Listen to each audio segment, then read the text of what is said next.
Do you believe in accountable love?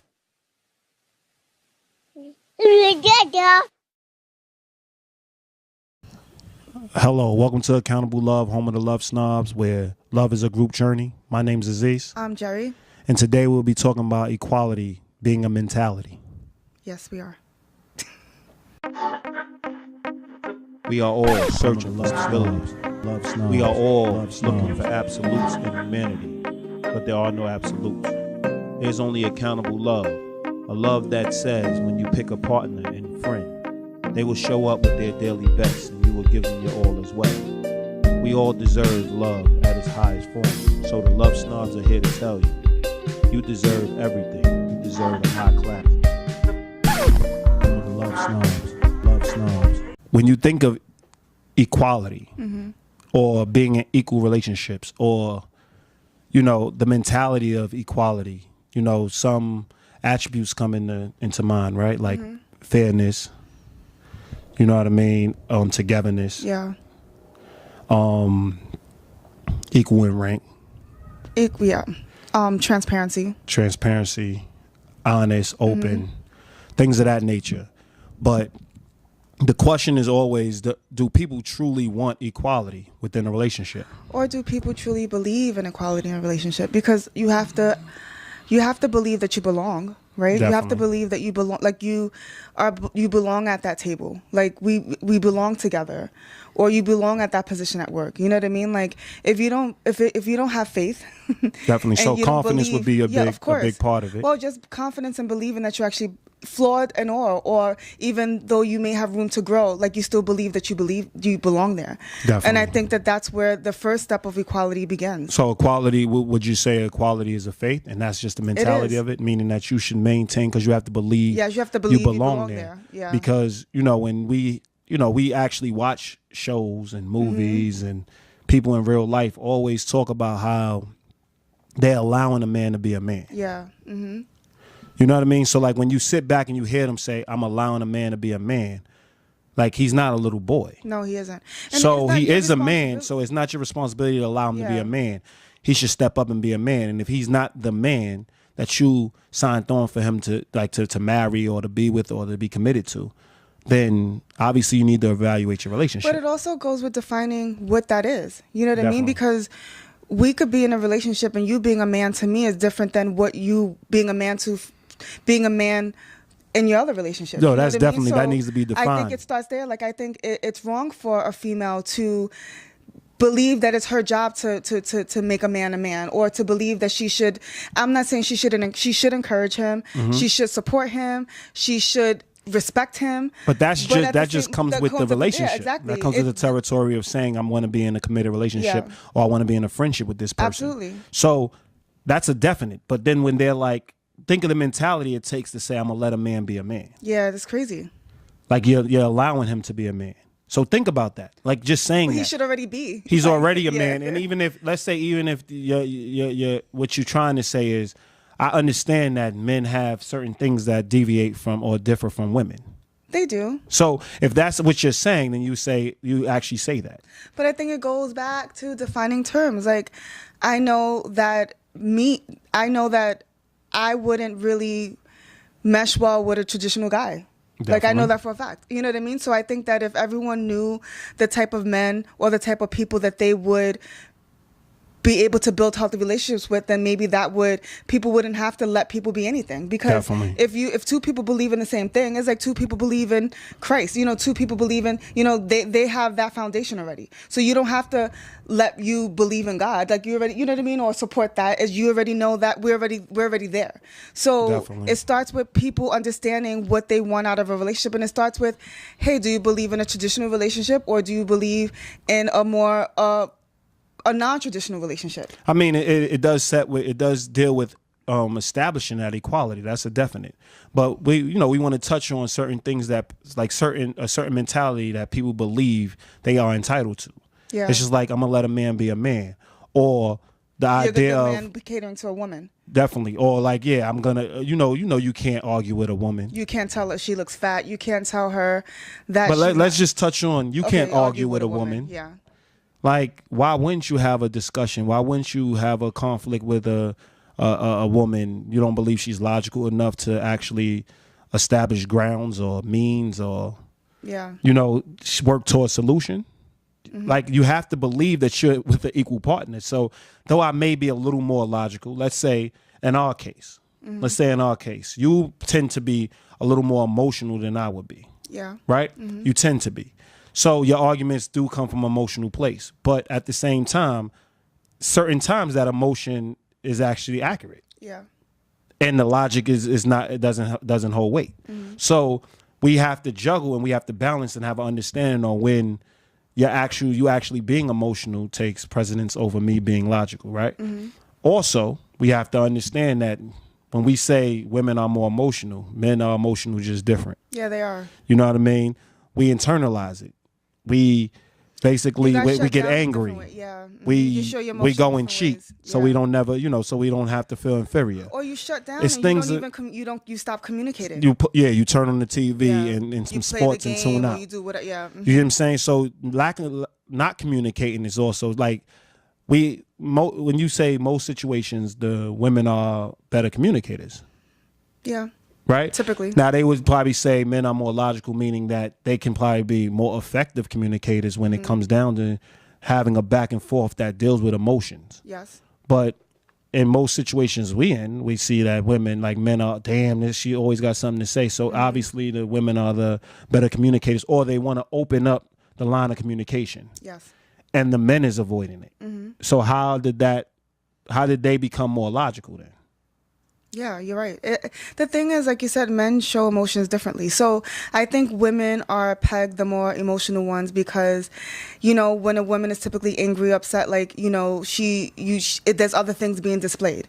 So a man, like, you can tell me that you're different, but another man could come and have a conversation with me, but he's not on the verge of tears and he's not, yelling per se, and he's not showing all these different emotions, so you don't peg him as the emotional one, but what he's saying and feeling may stem from emotion. You know what I mean? And the woman could be crying, but be and logical. have validity. Yeah, to exactly what she's saying. Yeah. Like, if you walk in and somebody has, cheated on you, yeah, of course, and you start spazzing, there's some validity to it. Maybe you shouldn't be breaking your own, breaking up your house. Yeah, but there's some validity to the fact that, like, she has a right to actually feel the way she's feeling, and maybe she could express it. That's what they're saying. Maybe she express it differently, more effectively. But there's no less emotional than he may be. Definitely. Because why did he crying, cheat? Yeah. Why did he cheat in the first place? Why did he feel the need to cheat in the first place? Because he obviously was being emotional to some degree. Yeah. Yeah. You know what I mean? He couldn't actually stand up and actually have.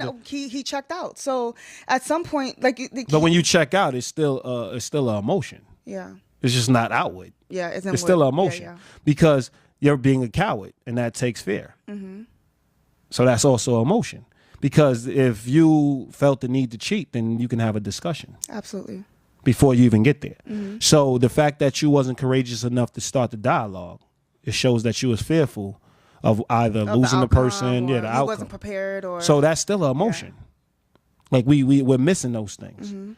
So when you think of equality, we have to start now looking at our partners in the eyes and really looking at them as equals. And really think about what's being said and not necessarily how it's being said, because we get caught up in that too. Definitely. When you're speaking to someone and it's not really about what they're saying, is you don't even hear what they're saying because maybe their voice is a little elevated, or maybe they're saying it in a tone that you don't like, and then you're just really missing the message when it's really truly about the message. And people express things differently, especially when they're in a heightened state and when they're upset. So they should be able, when you're with your loved ones, you should be able to have that platform. Definitely. So it's really about taking out the time and getting to know, if you really truly believe that you are in an equal relationship, that goes both ways, allowing yourself to be able to be free with the things that you need to say and allowing that other person the same platform. It has to go both ways. You can't just pick and choose when it's convenient for you. Even let's say you and I, definitely, like we argue and you say some things that I don't really care to hear at the moment. You know what I mean?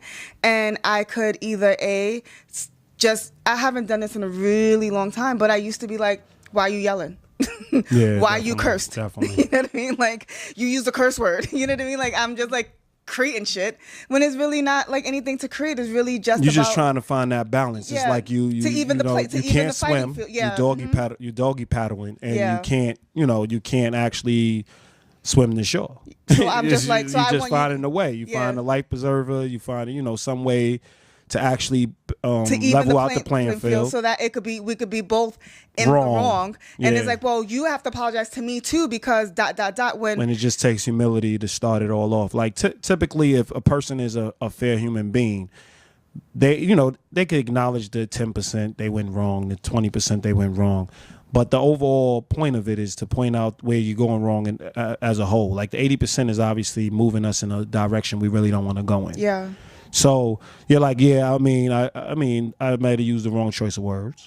You can say that. No, I'm saying what? Throughout the discussion, you can say I used the wrong choice of words, but this is what I meant. So I'm just trying to get you to a place. So as long as the person that, when we look at it in equality, we're looking at the destination. And the destination is for us to be a couple, or the destination is for us to be friends. That's the destination. So we should do everything in our power to actually meet in a place where we actually could establish the friendship or establish a healthy way of being in a relationship, in a marriage. But we have all these beliefs, and that's what we're touching on, all these ideas that shape a mentality that you're doing somebody else a favor by allowing them to be a man, or you're doing somebody else a favor by not arguing with a woman. Mm-hmm. Like, if the argument, your friends a favor by not saying certain things. Definitely. Like I mean, how many times do you hear people say, I'm just gonna bite my tongue? What? Like, why would you have to bite your tongue or hold back on saying something to your friends? Because at that point you're like, yo, it's frustrating. There's no point in it. This person's not listening to me. I do believe that there's a time and a place, in a sense that if I'm at work, or you're not going to call me on the phone and no, I'm giving an explanation. I'm not justifying it. Let's be clear here. I'm not justifying the fact that they say it. I'm saying that's going to be the excuses they make. Yes. The person's irrational. The person, the person not listening to me. The person can't hear me. So they use all these understandings. Say I'm going to bite my tongue. You be like, You're not listening to me. You can't hear me. Yeah. You're not understanding me. You make those statements so people can... they can actually take that in and say, maybe I'm not listening to the person. Maybe it doesn't work all the time. No. Not when somebody's in a heightened state, but at the same time, y'all both just go back and forth and y'all work through it until it actually gets to a level where y'all actually can start the process and the work. And that's what I'm saying. It's a responsibility. Definitely. So it's really, when a person is saying that they don't want to say something to another person because they don't want to deal with how the person may react to it, or if the man letting a woman saying that she wants to let a man be a man, and the man saying that he doesn't want to argue with a woman, it's really not taking responsibility for the reality of what's going on. You know what I mean? Because if you take out the time to really think about how you're vested into the friendship, the partnership, the job, whatever relationships you have out there, then you would take the hit and know that not every conversation we're going to have is going to be a pleasant conversation. Definitely. Not every time we talk, we're not going to talk about things that are that's going to make us feel warm and fuzzy inside. Like we're going to talk about things that don't make you feel warm and fuzzy. Said, like I mentioned in other podcasts prior to this, that, in the beginning, you're going to have a lot of discussions that, y'all are on the opposite ends of the spectrum, because no two people are like. One. Two, y'all are getting to know each other. So obviously y'all are working to become more alike. And working on your commonalities and working on your foundation. And to do that is a lot of building. And a lot of building is a lot of being honest and having open discussions on where you stand. And not just agreeing, like when you're really truly getting to know somebody, it's not just, I was thinking the same. I used to get caught up in that. Like I would meet guys and I'll talk and I'm leading the conversation and they're just, oh yeah, I believe in the same thing and I think the same thing. And you realize, and then, I didn't really ask any follow-up questions behind that. Like, well, what exactly do you agree with, or give me an example or whatever. And then, we would start dating and I realized that they don't really believe in the same things I believe in, so it's really about, taking your time to really get to know somebody, and don't just allow them to agree for the sake of agreeing. Make sure that you guys are truly on the same page, because that's the only way that you guys are going to get through those hard times. Definitely. And those hard conversations and those moments when things are just not so pleasant. Definitely. Because if you really start any relationship, what you're looking for is an equal. So you should have that mentality of equality is a mentality. Mm-hmm. So therefore, when you think of chivalry is dead, when you hear somebody say that, a woman's struggling with 5 bags, she's like, chivalry is dead. No, you could have asked, because I would have asked if I was walking down the street with 5 bags and I needed help. Oh, I wouldn't ask. You know what I'm saying? But this is what I'm saying. So the expectation of somebody just helping. But I don't expect anybody to help me either. Okay, but regardless, I'm saying when they make that statement, like if she walks by, I'm creating a obviously example where she walks by and saying chivalry is dead. Got it. There's an expectation there. You get what I'm saying?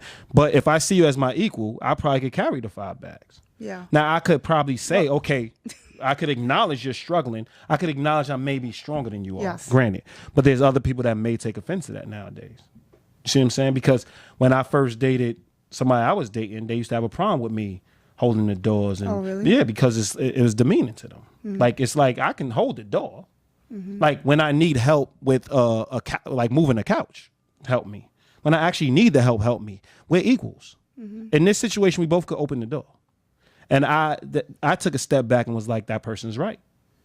Like, treat the person like an equal. Well, I think it's what you do what makes sense, right? So that's what I'm saying. That's what equality is. If you happen to be the first at the door, then you open it. That's what equality is. That's how I feel about when I'm in the elevator. You can pull out your own chair. Yeah, like when that's what equality is. When I'm in the elevator with men, and the men are standing at the door, and they like instead of just walking out, they move to the side to let me out. When I'm in the back, I'm just walk out the door. You know what I mean? Like you don't have to like wait for me to get out the elevator. And some women appreciate that. Definitely. I don't think it's necessary. Now, if you're behind me, then or we're both in the same row, and you let me go first, that's one thing. But to like move you in the front, and you would be the first one out the door, but you wait. Definitely. Like, I mean, basically, yeah, basically what we say. If you really want to help a sister out, you get out the elevator and hold the door. Definitely, because you slowing me up. Now you slowing me up, definitely. So I'm saying, like, we're trying to shape the mentality. Think equality. If you see a man that does something that's reasonable, something that makes sense, then you look at him like, this guy I can build a relationship with. This guy, because he's doing something that makes sense. He's not doing it to impress you. He's not doing it because he's trying to cater to you. No. Because they do this whole, we should cater to the person. Yeah. Like I always get into discussions with women about, like, when we're having discussions about you should pay for the first date. Yeah. I'm like, I don't know where you coming from, but I'm like, a lot of the time I get to the date and I do a decent amount of the talking or asking the questions, or I'm really the entertainer. So really, if we technically look at it, you should be paying for my services, but we're not gonna go there. We're not gonna go there. So what I'm saying is, my whole thing is, I want to start the relationship off the way it's supposed to be started off. I want to pay for time with you, and you should be paying for time with me. Well, you equally vested. So everyone, look, when I go on a date with somebody, I don't ever mind paying. But part two is, I think that we should pay. We're both taking a chance, especially when it's somebody that you don't really know and you're getting to know. Definitely. You're both taking a chance, so we should both pay. We should go Dutch. We should pay for our portion of the meal.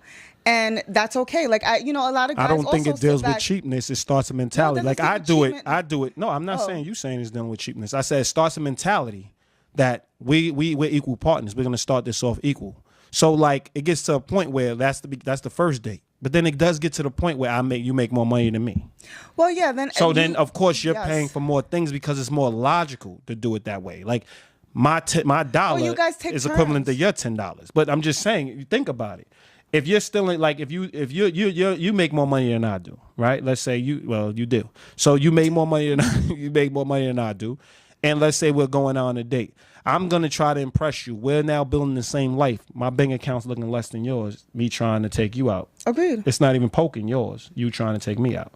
So think about it. When you look at a woman, when a woman looks at you and say, listen, I make more money than you, like, you can do something else in our relationship, but obviously when it comes to finances, I'm upgrading in that way. So, or in that sense, and maybe that's not the way you want to say it, because you might offend a man, but at the same time, well, then you cater. Then that's goes into the whole ego. You're right. Stuff. So just say how you're going to say it. Yeah, that would be my recommendation. But at the same time, now you're saying, yo, listen, I'm gonna make sure, like, you could take me out, you could do nice things for me, granted. But when it comes to us merging, like, it makes no sense for you to just constantly try to pay for everything, or constantly pay for. Well, you have to do what's the best in the relationship. Even you pay for it 25% of the time, I pay for it 75% of the time. I don't have a problem with that. Why? Because I understand. And then when you look, I understand that I make more money. So you look at that person, and I would look at that person and say, yo, that right there is somebody who actually cares about building a long-term relationship. They're not caring about what they're getting. They're not caring about how things look and how the perception of it. Because a lot of the paying for things and a lot of the chivalrous things came from, or chivalrous mentality came from a time where women weren't working. Yeah. And men were actually using them, like, based on how much money they made and how they take care of the house, the man was responsible for that. But that's not where we're at now. No. You know what I mean? And especially in our communities, a lot of women make more money than we do. You get what I'm saying? So we have to now we have to like rip that understanding up and rip that mentality up and really look at an equal relationship. And equal don't mean somebody's not strong in something and then you fall back and you're stronger than this and then you take the lead. It's just dealing with looking at everything as one whole, we're one unit from a logical place, and we deal with it as such. Well, yeah, just doing what's best for the relationship. Definitely, the survival of the relationship. But it goes back to when you are getting to know somebody, understanding, or do they believe in a traditional relationship? You know, like there's certain things that there's definitely like certain all of those discussions things that you you like have. iron out. But when it comes to dating, like and then you realize like when we're dating and we're a couple and we realize like, you know what, why are we spending so much money going out anyway? You know what I mean? Like even if we live separate, we can cook, we like can do certain things. Exactly, where we can still get the intimate setting and still have fun and still enjoy each other's company. I actually prefer that. Well, you know what I mean? I actually agree. prefer the intimate setting, not being amongst strangers the whole time talking about our personal business, because I'm going to ask personal questions. So if you're not comfortable with being out in public and sharing that type of information, then we're going to have a problem. So I would prefer to cook dinner. I would prefer to like maybe, and even have a picnic in the park, because it's a little, like if it's a nice day, it's a little broad, it's a lot more space and to actually have a discussion where people aren't just sitting next to you, right up on you. Things of that nature. I mean, obviously, I have a problem with space. Yeah. Like I don't like crowds. But the point is, I do want to have an intimate setting. So that would be ideal for me. But in order to have a healthy relationship, and you believe that you are equal, you have to believe that you are both equally putting in the same amount of work. Equally invested. Yeah, so it's one of those things too where it's not just about the finances, it's about the time and the communication and, not shutting down and, being able to take one for the team and have that hard conversation. And I say take one for the team because you're going to shake up the whole mood at the moment, you know what I mean? Definitely. But you know what needs to happen in order for you guys to move forward. You got to have the tough discussion. But in order for you guys to believe that you belong there, you have to make those adjustments. You have to understand that you are going to make certain, I wouldn't say sacrifices, but sometimes you have to come out of your comfort zone for the betterment of the relationship. Definitely. So that you know that you belong there. And and me being a confident man, I'm going to always believe that I bring everything to the table. And I don't want anybody that doesn't believe they bring everything to the table. Well, you know what I'm saying? Like I've been so confident and believing I'm not being controlled, but I've been controlled by people that actually ask me to always taper down and ask me to always not say what's on my mind and ask me to always deal with tone and time and place and tact. And I always was like, yo, you're my partner, you're my life. Like if I can't be free with anybody else, who could I be free with? You're my friends. You're the people that I actually hang out with. If I can't be free with y'all, who could I be free with? If I always got to factor in so many different things, because let's be honest, we all take in stress differently. Yeah. And we all have it. You know what I'm saying? So the person that takes in the stress the best can say the least. Yeah, that shouldn't be the case. That doesn't make sense. The person that is more inclined to be the more logical and can lead says the least. Like you're going to have rough discussions. Like I want to have them. I want to have the uncomfortable discussions. Like I want to have who you would date on TV and how many sex partners did you have? And you know what I mean? The size of maybe a dude's penis if you want to talk about it, or how good a person is. If that's what she wants to talk about, definitely. I do want to have it. And as a female, you're my female friend. Do I ever tell you not to talk about certain things? We make fun of it, but do I ever tell you not to talk about certain things? No. Like I do believe that's where, like I always tell people, like I prefer a racist person yelling hateful things to me because at least I know where they stand. Yeah. I don't want a silent person that's pretending to act like where they stand and they're acting like they like me. No, the discussion starts with him being angry. Yeah. Now, if I'm willing to have the discussion with him, maybe I can change his mind. That's where it starts. But it starts with him actually being honest with how he feels, Definitely. and then you can have the discussion. And then we with start him. the discussion there. Yeah. So I feel the same way in relationships. I attack relationships the same way. I want to know the nasty things, the good things, the great things, the ugly things. Like, I want to have those discussions, because really the ugly things are the things that's going to destroy us. So why won't we actually get that out the way first, so we can actually have a honeymoon for the rest of our lives instead of having a honeymoon after a wedding? You know what I mean? And then having a dreadful rest of 10 more years. But if you go into a relationship trying to protect yourself, if you go into a relationship not being vulnerable and holding back, then you would never get to that equal place, because you're never allowing yourself to really be truly who you are. And but you don't see the person as an equal, because you believe they can't take you in wholeheartedly. Yeah, but that's my point. Like, you won't be able to get to that equal place, because you're treading lightly. You're giving a little bit of yourself. So the other person that you in the relationship with doesn't really truly know you, right? And then it's gonna take one big major argument for you to see exactly what the hell's going on. And at that point, you may even feel insecure, because you don't really feel like you typically belong, because you haven't really been yourself. And it just creates all this noise that you can avoid if you just go in being vulnerable, honest, and yourself, because like you see on Instagram all the time, like people post like yourself should be good enough. It should, if you're really truly being yourself. You know what I mean? Like, but so that I think that's and again, we all we talk about this all the time. We think that's too vague.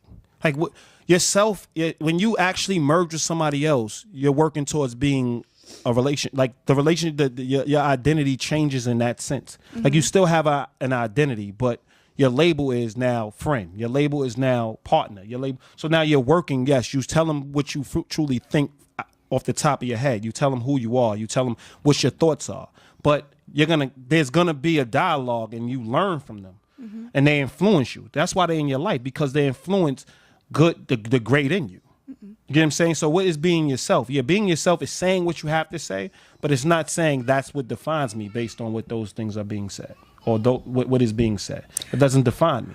But what I take from it, and again, I'm a forward thinker. So when I see things like that, I think of yourself should be good enough in the sense that if you and I are together, right? Like, some people create insecurities on their own. You know what I mean? Like, they just create, they're in their head and they create all types of stuff, right?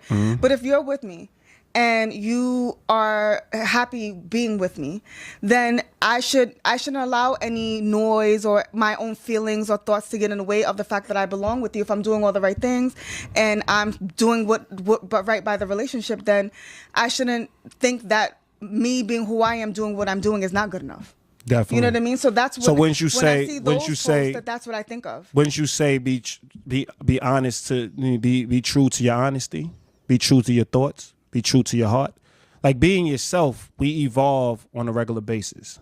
Okay, you know I could see where you would say that's vague. Yeah, it's really vague, because everybody knows we evolve. What we have today, right? Yeah, what we know today, we learn tomorrow. Yeah. We learn different tomorrow. And then, yeah, the essence of who we are, like I say, foundation, core values, what we talk about all the times, those shouldn't vary. We know shouldn't deviate.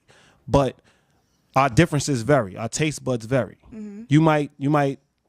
I might only eat McDonald's. Oof.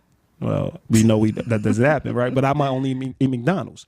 You might introduce me to... Well, we live it. You might introduce me to Beer Burger. Yeah. So I'm like, oh, I've never... But in my mind, who I am is a McDonald's guy. Yeah, Big Mac.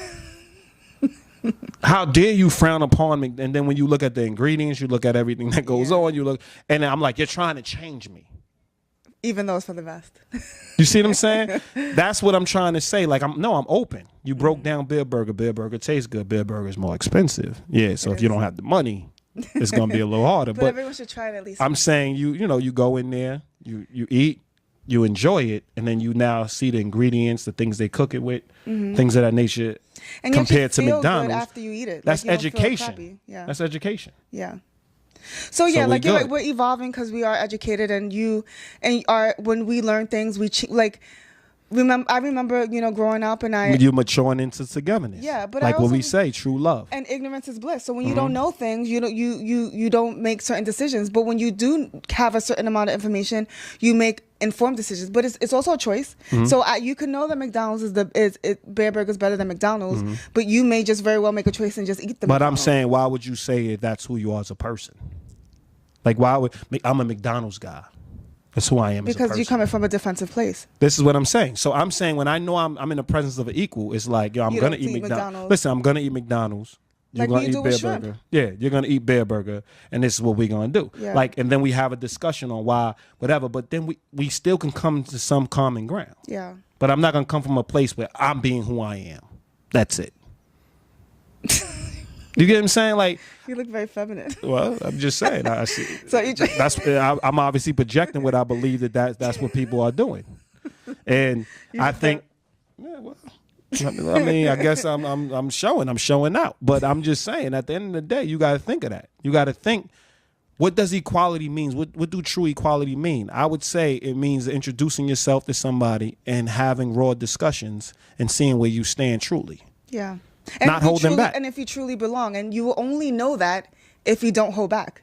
You won't truly know if you belong someplace if you are halfway in, halfway out, not really being honest about certain things. So in order for you to know if you deserve that seat at the table, you have to put you're all in, and you have to be transparent.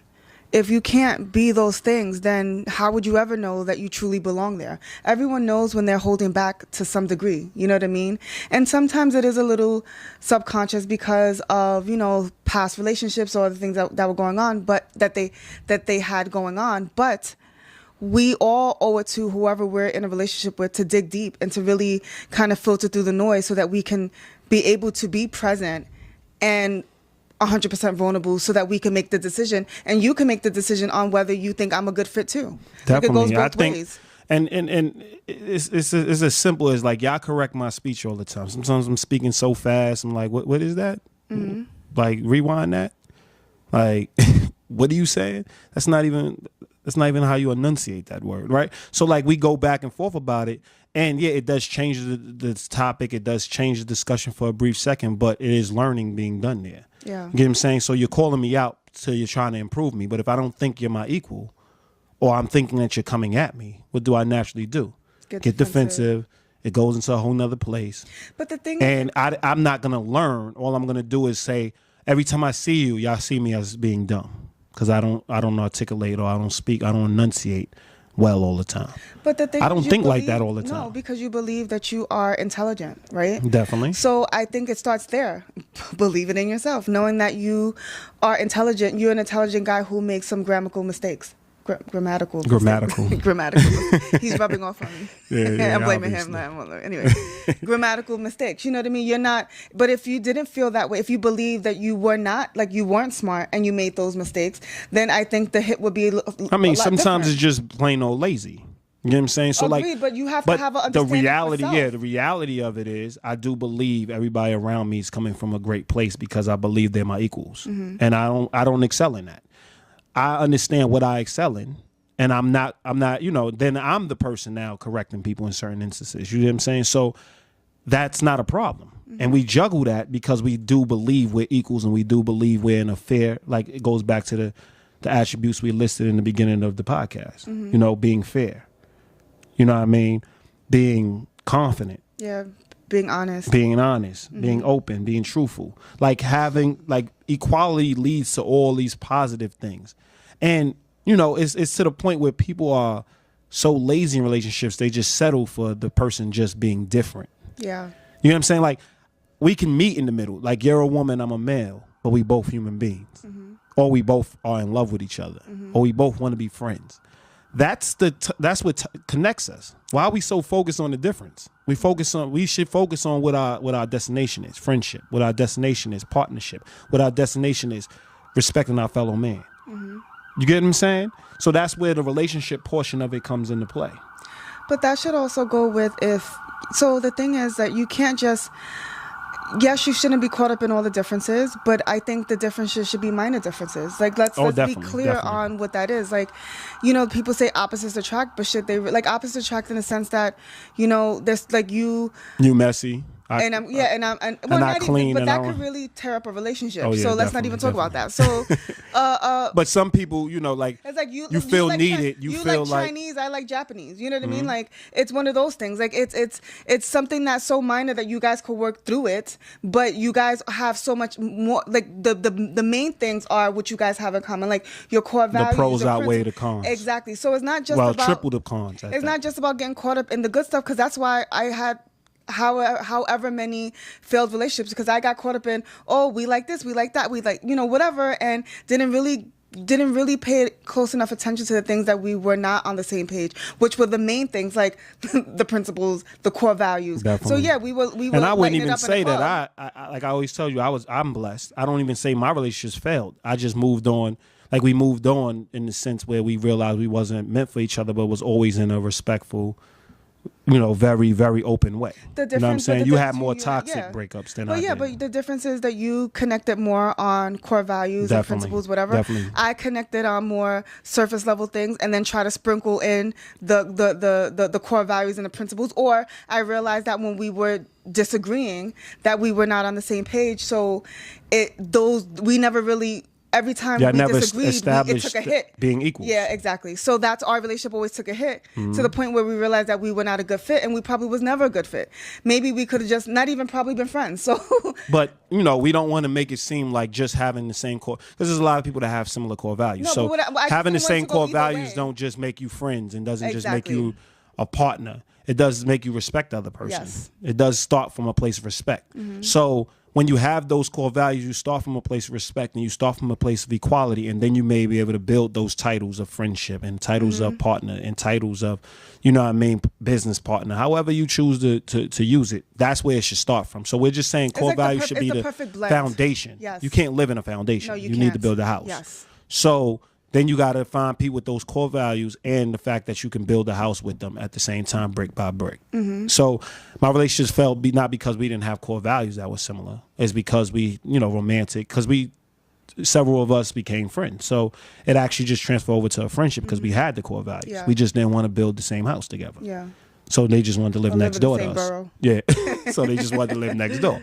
So when you look at those things, you have to always look at it starts from a place of equality. And if it starts from a place of equality, though your back and forths can be a little toxic and loud and crazy, you always, like, if you even take space, you always reflect, and you know this person for a fact is going to come back, and y'all going to have a reasonable discussion afterwards and build back towards the relationship y'all have, or decide that the relationship y'all had is not worth continuing and move on in a positive manner. Yeah. But it starts with understanding this person's your equal. Yes. Because there's nothing more draining than being with somebody whose self-esteem ain't up to par. But yeah, nobody can make you feel less than what you are. That's just than how you feel. Exactly. It just doesn't, it doesn't work that way. Like, if I don't already feel crappy about myself, nobody's going to make me feel crappy. You know what I mean? Like, I had to stem from somewhere, because you could say, if I think I'm the best looking thing in the world and somebody calls me ugly, I'm like, whatever, and keep it moving. You know what I mean? But if you really if you are. But if I do believe that, if I believe that I am unattractive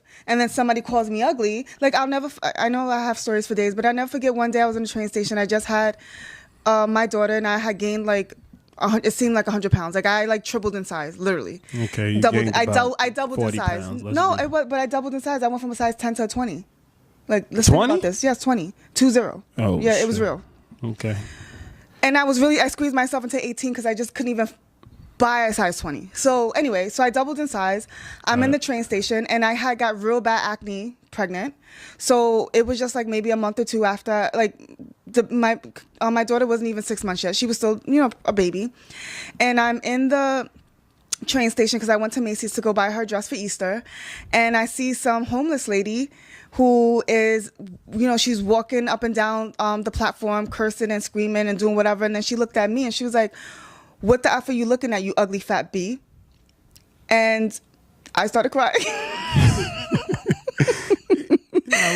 You was emotional. You was emotional. But because I felt ugly. I felt unattractive. I didn't feel myself. I didn't feel like, usually if this was me before I had the baby, or maybe after I lost the weight, or felt better by myself, I would probably like laugh like, this chick is crazy, because clearly something was wrong with her. Like, her opinion doesn't matter, but she said exactly how I was feeling. Well, her opinion mattered because she was being as honest as she. Exactly, and because I felt that way about myself. I always like an honest opinion, so her opinion would have mattered. That in the greater scheme of things, like, I don't know her, like, she's some bum on the street who but she was like able this. to connect with you on how you actually felt. She was. So she identified the problem. Yeah, she identified the problem. Mm-hmm. She said what she said, and I started crying, because I'm like, everything she said is how I felt. Definitely. You know what I mean? So if I was in a better place, I wouldn't have even been fazed. So that's what I'm saying. Like, nobody can make you feel less than what you are. It has to come from you. So if you ever in a situation where somebody says something to you and it takes you to that place, you need to take a step back and reflect yourself, and think about, why am I allowed? Why do their words cut so deep? Mm-hmm. What do I feel? And what do I don't think blame about and myself? stop blaming the person. Exactly. Like, you always walk in a room, no matter what room you're in, feeling like an equal. Doesn't mean that you have a high position than the next person. Doesn't mean that you could be somewhere in the middle. Mm-hmm. The point is, you're an equal in the sense that you're equal in humanity. Yes. You're equal in you confident in what you bring to the table. Mm-hmm. You know what I mean? They can be in a high position, but not really confident about what they bring to the table. Yes. You're gonna see that. Mm-hmm. in the way that they lead their people. Yeah. You see what I'm saying? So it's the same relationships. If you actually are married or in a friendship with somebody who doesn't feel like an equal, that's going to be a long friendship. And there's a lot of people that go in believing like true friendship is being there for that friend that's constantly putting themselves in hard situations or constantly feeling bad about themselves. Mm-hmm. That's also abuse. Yeah. It is. They're draining the whole relationship, and you have no say in the relationship. Like you would not even establish a relationship because they sucking the air out the room. So you have to really look at it. There's two extremes when it comes to abuse. Is the extreme. Mm-hmm. You see what I'm saying, on both ends. So you always want to be with an equal, and that doesn't mean that you can't have an absolute personality. It just means that you want to be with people that understand. Though you have an absolute personality, when they make statements or they prove you wrong, you're able to be absolute in the fact that you're able to take that wrong in and make and use the right and plug the right answer in and move forward. You always want people that's in a confident place. Well, yeah, and speaking of right or wrong, when you are in an equal relationship, the argument is less trying to get that W. You know what I mean? Like, Definitely. it's less about going into the archive like I just did and pulling out. Yeah, we had an argument before the podcast. Yeah, seriously, like a big argument. Well, not big, but it took. We had an argument argument before the podcast. Yeah, right. About and so I went into the archive of I went all the way back to text messages from January to prove a point, which was which we normally do. We do, but it was like 5% of what we were even talking about. Definitely. But because I at that moment wanted to be right and I needed validation, I went to the archive to pull out shit that really didn't make or break the argument. Like, it just was like, well, I was right about. It distracted the argument. It did. It distracted the argument. It showed character, and we were. But instead of taking responsibility, good and recovery, that, by the way. Good recovery. Instead of taking responsibility and saying that, I did drop the ball. I didn't send the email. You're right. Let me, get it together. Mm-hmm. Instead, it was just like, wow, again, the argument went to a place where it didn't really need to go. But in the end, I'm pulling out. It should have been 5 minutes. Yeah, I'm pulling out text messages and doing all the other dumb shit. And it really didn't take away from the fact that I didn't send out the email. It didn't add to it, So the point is that when you are in the wrong, you have to take full responsibility of being in the wrong. And at that point, she wasn't feeling like I wasn't equal. taking. No, I didn't. So feel as like I was having this, you could just see her face. Her face is. Yeah, I was really annoyed. I'm like, well, why are we even having this conversation right now? Like, can't we just go on? Like, this is what I'm saying. Yeah. So, like I say it all the time, we're not exempt. No, we're not exempt. But we fight through it. We work through it, and we were able to do this podcast. Yeah, so that's recovery, which he didn't even think that I was able to do, yeah, and rightfully so, because I get into bitch mode, and I'm like, okay. I mean, you see it. You see it. It's like pulling teeth, and I just wasn't in the mood for it today. But at the end of the day, she did pull through. I mean, they go your validation. Okay. You did pull through, but at the end, this is us most of the time. We go at it. We do what we have to do. But she usually needs a little bit more time to recover. I need time. And she recovered a little quicker today. So God bless Jerry. And at the end of the day, this is really about equality. It's about equality being a mentality. So you have to really think about what equality is. Yes. Because if you can now tell a person that you're allowing them to do things in your relationships, just think about that. Yes. That's superiority. Yes. That's not equality. Equality is having an understanding. I'm bringing this to the table. You're bringing this to the table, and we got to find somewhere in between so we're both happy in our relationship, Absolutely. whether it's a friendship or a partnership. But my name's Aziz. And I'm Jerry. And this is Accountable Love. Peace.